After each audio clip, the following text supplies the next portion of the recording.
Good morning. Please join me as we ring the Tibetan bowl as a call to service. May its sound resonate in our hearts and minds in the upcoming week.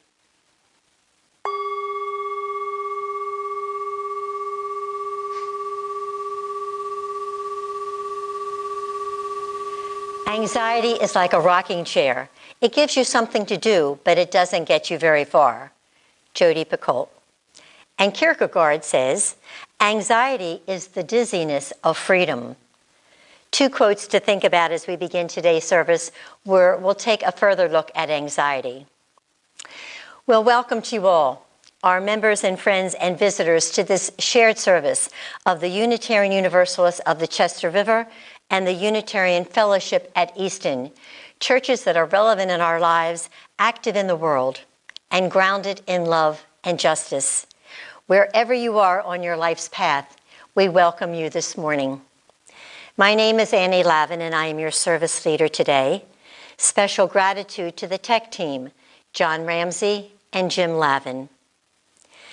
This long month of March has been filled with special days, some with interfaith meaning, some plain old silly days, fun days, like on March 7th was Everything is Wrong Day.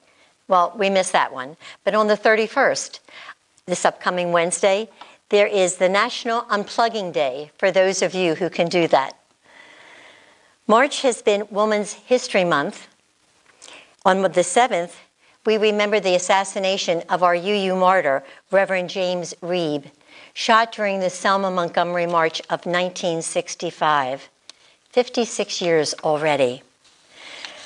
March brought the spring equinox with Chester River's annual sock burning, an early practice of the Chesapeake watermen welcoming spring by burning their socks. Passover began last evening, and today is Palm Sunday.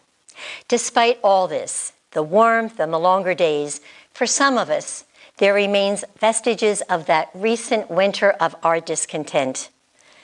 And so for our sermon this morning, we've invited Minister Reverend Abbey Tennis from First Unitarian Church in Philadelphia to present a sermon titled Dancing with Anxiety.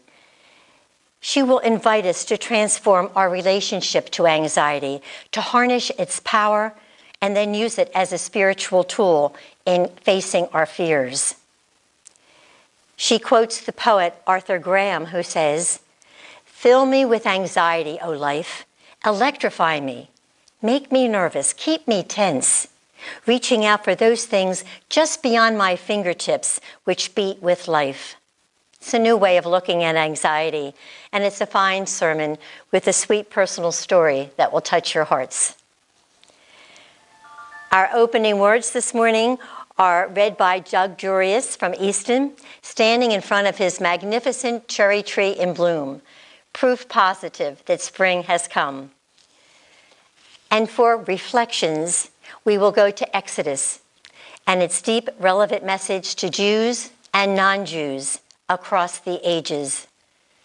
Passover, which began at sundown last evening, reminds us of people filled with fear and sometimes doubt as they looked into a future filled with uncertainty.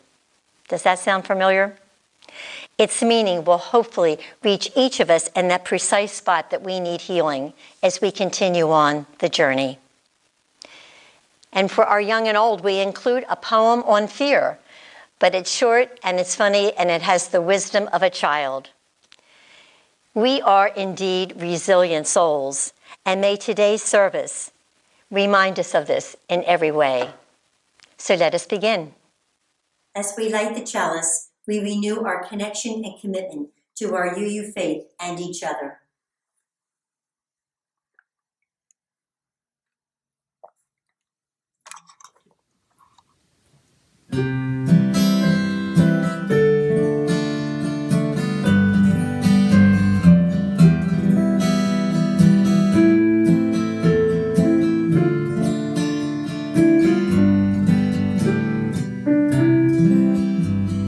Spirit of life,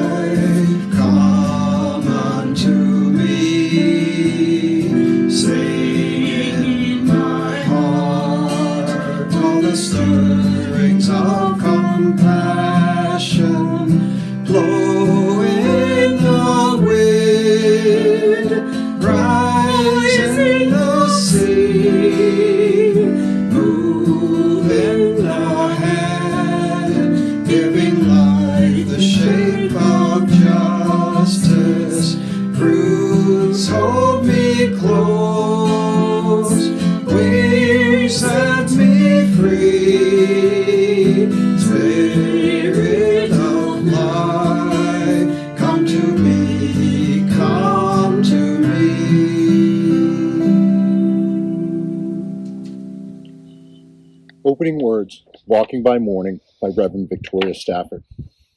You know, we do it every day. Every morning, we leave our houses not knowing it will be for the last time. And we decide what we'll care, how much integrity, how much truth-telling, how much compassion, how much arrogance, and how much anger, and how much humor. You know we'll need that. How much courage. We'll need that too. And how much willingness to change or to be changed, to grow and to be grown. How much faith and hope, how much love and gratitude will you pack along with your lunch and medications, your date book and your papers? Every day you and I gather what we think we need, pick up that what we love, and all that we so far believe. Put on our history, shoulder our experience and memory, take inventory of our blessings, and we start walking towards morning. May this morning service be among the blessings you pack up and keep with you. So this is a poem for kids and adults too. It's about fear, which we all experience. In fact, it feels pretty much the same, no matter how old you are. Millie feared spiders. They would send her to despair. So I picked a spider up one day and popped it in her hair. For my mama always told me that it helps to face your fears, but regrettably in Tilly's case, she shrieked with angry tears. I was trying to build her strength. I was trying to make her brave. But the teachers told me off, told me not to misbehave. It's like this, I tried explaining. I was once afraid of heights. But then I climbed a skyscraper and I saw the city lights. If only grown-ups listened to a child's point of view, they would see the world in a different way, maybe learn a thing or two.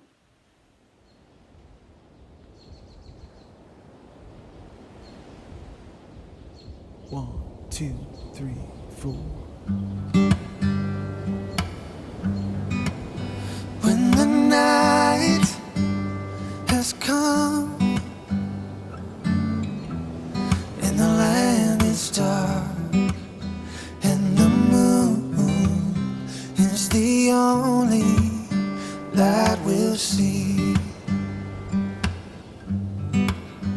No, I won't be afraid. No, I won't be afraid. Just as long as you stand by me.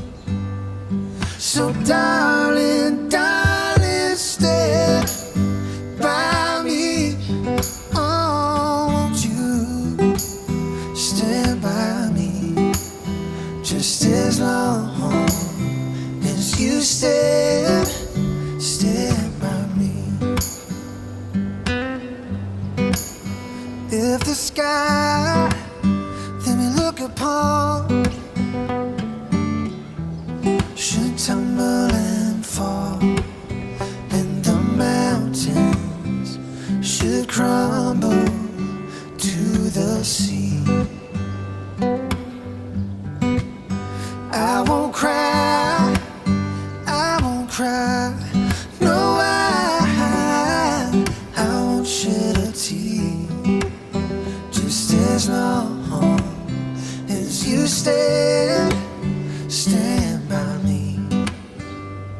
So darling, darling, stand by me.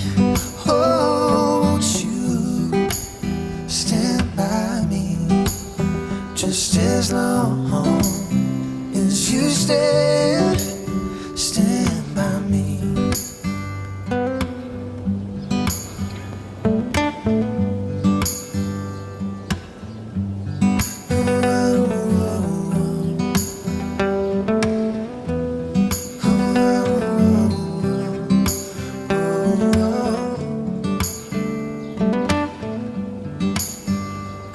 Whenever you're in trouble, won't you stand by me? Oh,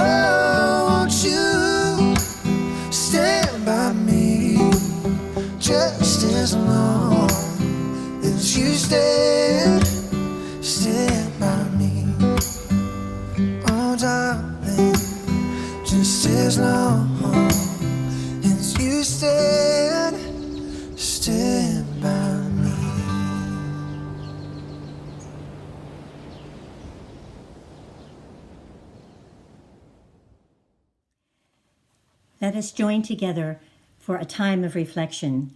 Since Passover began at sundown last evening, we'll begin with a reading from Exodus and then a poem by Reverend Lynn Unger entitled Passover. Then you shall take some of the blood and put it on the doorposts and the lintels of the houses.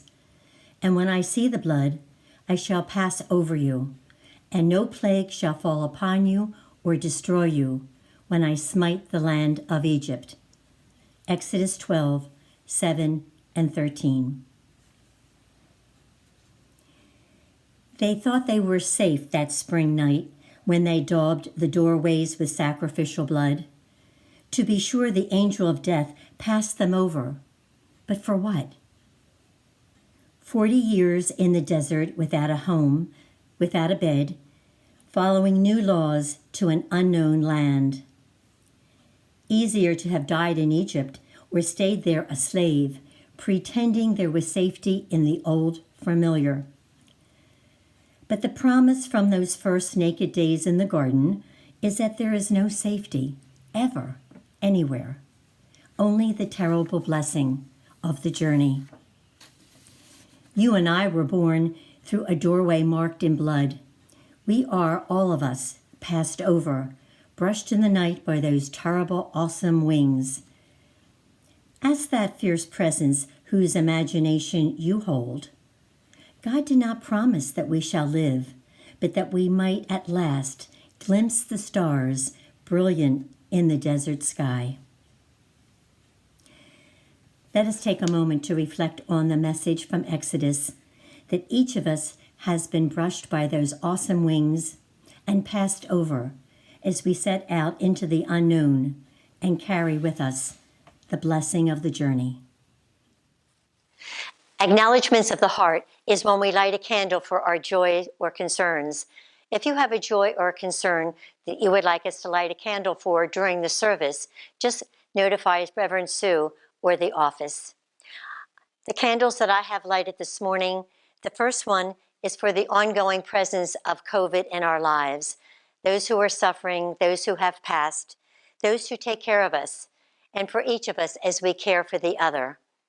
The second candle is for the shootings in Colorado, the 10 souls that were lost, and for their families that are now suffering.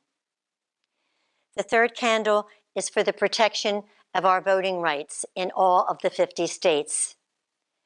And the fourth candle is for the children at the border. The children, those who are caring for them, those who legislate, and for our president as well. Wisdom and grace to each one of them. And now the fifth candle that I will light will be for your own joy or concern, yet unspoken.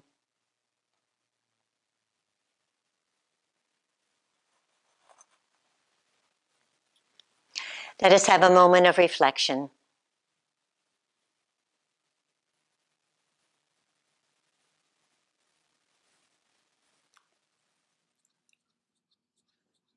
I'm Reverend Abbey Tennis. I serve as the lead minister here at First Unitarian Church because here in my living room is First Unitarian Church right now, and there in your living room or bedroom or wherever you are is First Unitarian Church right now. And the internet is First Unitarian Church because it's never been about the building, it's always been about the community that we share together. So good morning, First Unitarian Church. I wanted to talk today about some of the spiritual tools that we can use in times of anxiety. And the thing that I think is particularly powerful about spiritual tools is that instead of just being tools that help us manage or cope with anxiety, the spiritual tools that we use in anxiety can help us transform our relationship with anxiety itself. So that's what I want to talk about today, not getting out into nature, because that is important. I hope you're all doing that, not listening to music and making music and petting whatever furry creatures you have in your house. I hope you're all doing that. But let's talk about those spiritual tools, about how to transform our relationship with anxiety itself. So the first one is the most counterintuitive one for me. It's the hardest one for me. And that is looking at the ways that anxiety is a gift. because I think anxiety is a real gift to us in two particular ways. The first is that anxiety can help us see what is most important to us. I know that I am finding right now that I am having anxiety about my health and my loved ones' health, about whether I will have a continued livelihood, whether all of you will continue to have livelihoods through this. I'm worrying about how we're going to cope with the social isolation and how we're going to be able to continue to connect together during this time. And I'm hoping just in general, I'm worrying about our ability to thrive with kids out of school, with learning all happening online, with work all happening online, with so many of us isolated at home by ourselves. How are we going to continue to thrive? And so I'm worrying about the things that are actually the most important right now: health and livelihood and connection and our ability to thrive. You know what I'm not worrying about right now? Traffic. Is anybody worrying about traffic right now? You know what I'm not worrying about right now? Whether my shoes look cute, because I am wearing, I'll see, I can show you, I'm wearing slippers right now. They're not cute. And it doesn't matter. None of that matters right now. Oh, my partner thinks that my shoes are cute. Thanks, honey. You're the only one. The things that I'm not worrying about are the things that don't really matter. And so the first gift of anxiety is that it draws our attention to the things that actually matter most in our lives.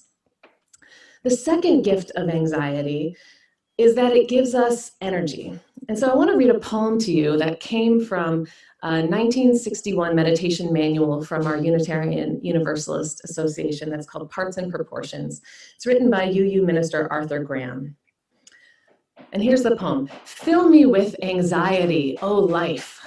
Electrify me. Make me nervous beyond any staid concern for those things which challenge placid, flaccid ways, anachronisms of being. Keep me tense, a tiptoe, blinking at the novel, reaching out for those things just beyond my fingertips, so that I may make patterns and dream dreams and fashion worlds which will beat with life. He says, fill me with anxiety, electrify me, keep me tense, a tiptoe, so that I may fashion worlds which beat with life.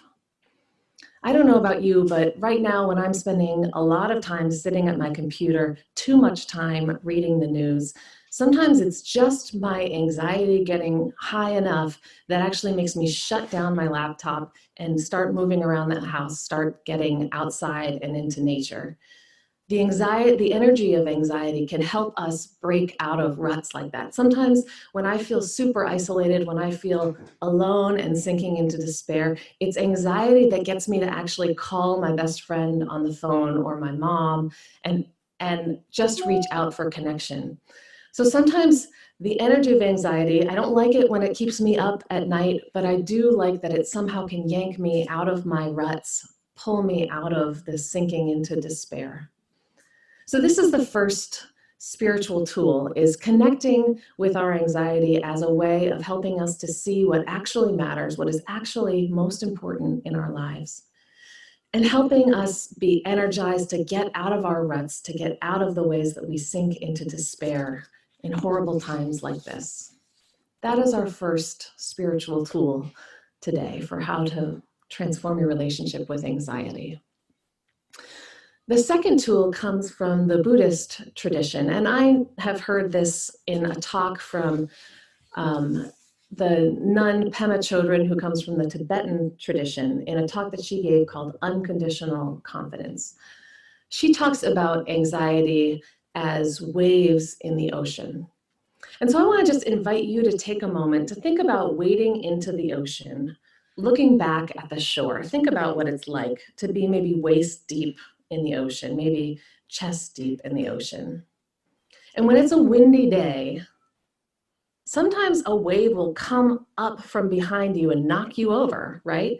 It catches us by surprise when those waves come and knock us over.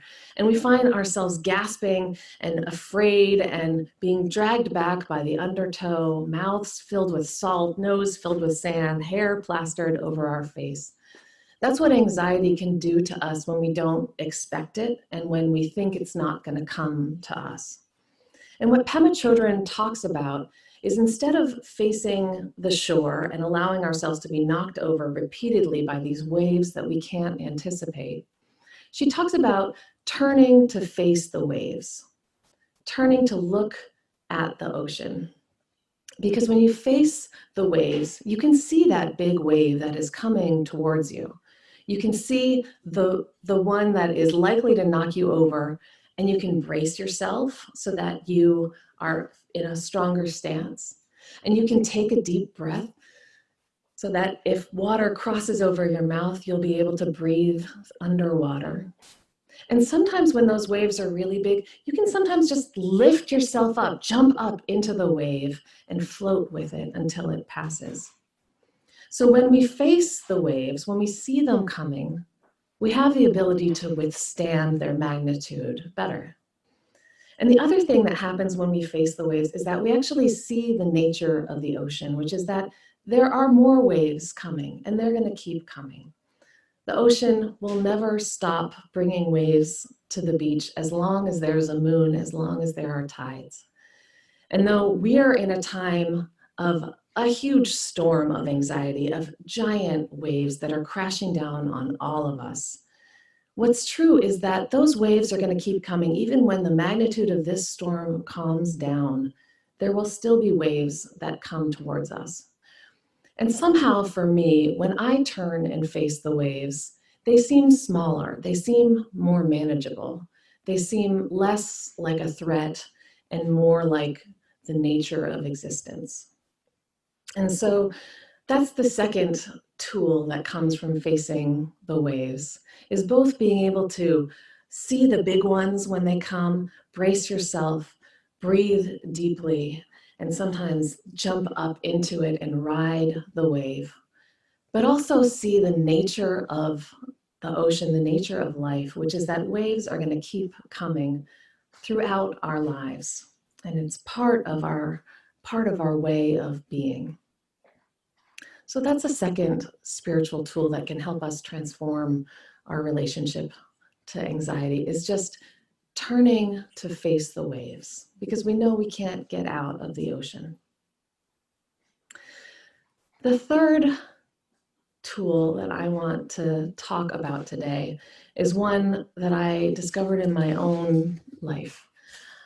Many of you have heard me talk before about my father's battle with brain cancer. I lost my father to brain cancer about 13 years ago. And in the final months of his battle with brain cancer, he started feeling anxiety a lot. It would descend on him pretty much every afternoon. And when it descended on him, he would feel agitated and irritable and restless. He would be a little bit confused too because of the nature of his cancer. And at first, what we would do was take him on walks around the block. My mom and my brother and I would all just wrap his big arms around us and walk slowly around the block with him. And that would help for a time. And when he could no longer walk, we would get him into the car and drive around the neighborhood, drive around town. But when that didn't work, we started ramping up his anxiety medication. But the more you ramp up a medication like that, the more your body gets used to it. And it helped, but it also would make him more confused and muddled. And so one day, when he was in the middle of an intravenous chemotherapy treatment, one of these waves of anxiety descended on him. And he was confused and he was agitated and he was irritable. And we tried to explain to him that while he could get up and pace around the room with his IV pole, he couldn't take the needles out and he couldn't leave. By this point, this was one of our last chances to keep him with us for just a few days longer. And we were desperate for any hope that we still had. But my dad was a big guy. He was, I don't know, 6'3", and had been a high school football player. Even at the end of his days, he was a big dude. And so we knew that if he really got confused and agitated enough, that he would pull those needles out and we would have to leave before the infusion was finished, before his treatment. That was really our last hope of keeping him with us a few days longer was finished. And so we were on the verge of giving up, my mom and my dad and I and the doctors and nurses there.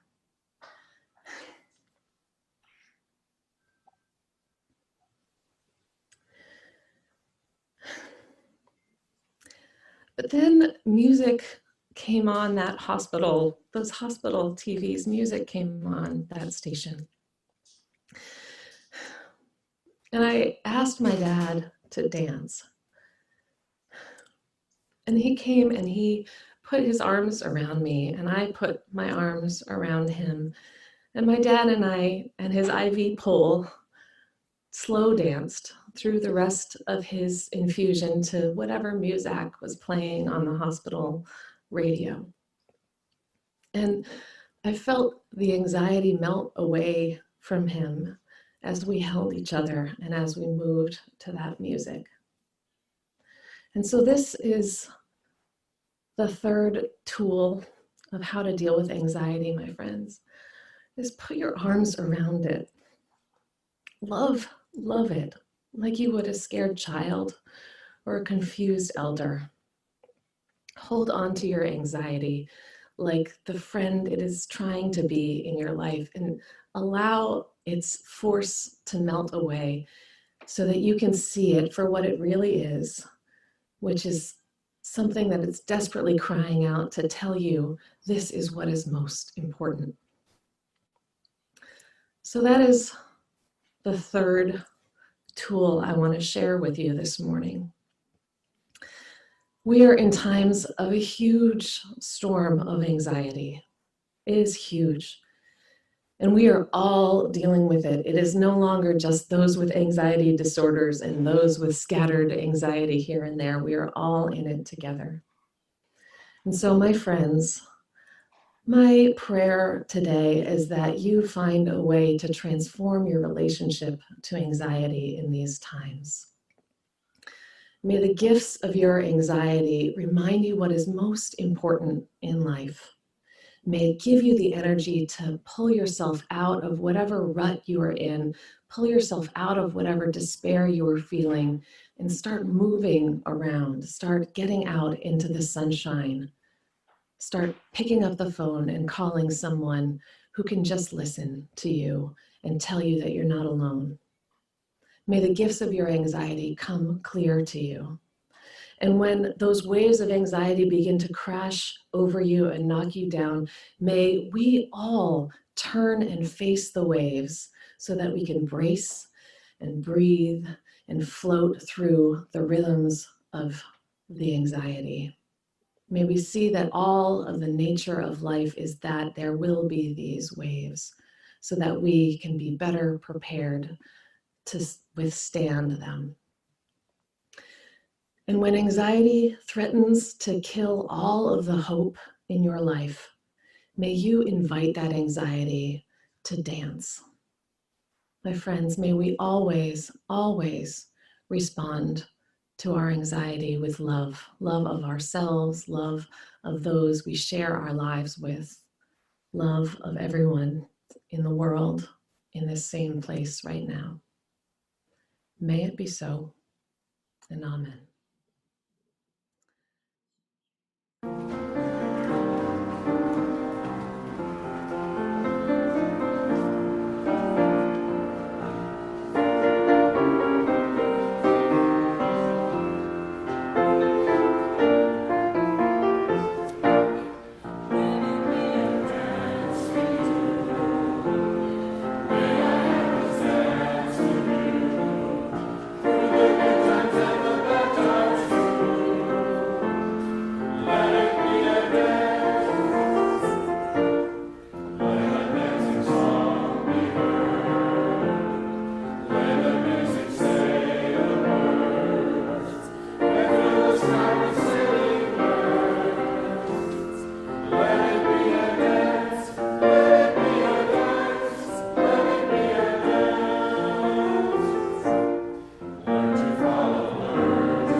Our closing words this morning are by Najwa Zebia, who says, "When pain knocks at the door, let it in.